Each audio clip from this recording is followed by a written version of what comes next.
তো আজকে ব্রেকফাস্টে বানিয়ে নিলাম কালা চানা যেটা থাকে সেটাই। হ্যাঁ, আমার না সেটা খেতে খুব ভালো লাগে, প্লাস আমার হাজব্যান্ডেরও খুব ভালো লাগে।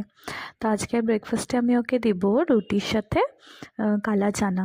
তো কালা চানাটা না আজকে আমি একটু অন্যরকমভাবে একটু মাংসের মতন বানাবো ভাবছি, বিকজ ওটা না নিরামিষ খেতে এতটা আমার ভালো লাগে না। ওটা পেঁয়াজ রসুন দিই না, সরি, পেঁয়াজ দিয়ে খেতেই আমার বেশি ভালো লেগে থাকে। তো আজকে যেটা আমি কালা চানা বানিয়েছি সেটার সাথে আমি বয়েলের সাথে একটা বড় সাইজের আলু নিয়ে নিয়েছিলাম। তো প্রথমেই আমি আলুগুলোকে পিস পিস করে কেটে নিয়েছি। তারপর যেগুলো মশলা তোমরা দেখতে পাচ্ছ সবই আমি রেডি করে রেখেছি। একটু আদাও দিয়েছি, সাথে গরম মশলাও একটু দিয়ে রেখেছি। আর জিরে গুঁড়ো, হলুদ গুঁড়ো, লবণ, এগুলো তো নেসেসারি। আর টমেটো দিয়েছি, একটা বড় মিডিয়াম সাইজের পেঁয়াজ দিয়েছি, আর টমেটোটা কিউব কিউব করে কেটে রেখেছি। তো পেঁয়াজটা একটু সামান্য একটু তেল দিয়েছি, বেশি একটা তেলও দিইনি।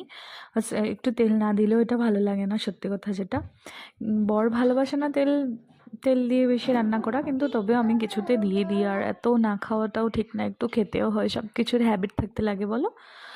তো এখানে আমি কি করেছি, সব মশলাগুলো অ্যাড করে একে একে সব একসাথে ঢেলে দিয়েছি। ঢেলে সব একটু কষিয়েছি মশলাগুলো। তারপর একটু ডিমটা ফাটিয়ে একটা ডিম দিয়ে দিয়েছি। আজকে লোকাল ডিম নাই যেহেতু, ফার্মের ডিমই দিলাম। তাছাড়া আমরা কিন্তু বেশিরভাগ লোকাল ডিমই খেয়ে থাকি। তো এখানে আমি মশলাটা কষিয়ে কষিয়ে ভাজা ভাজা করেছি।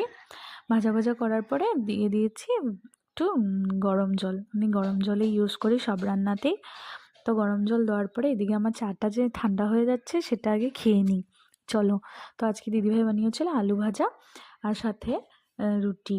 আর আর আমি আলু ভাজা খেয়েছি। আলু ভাজার ভাত, আলু ভাজার ভাত খেয়েছি আমি।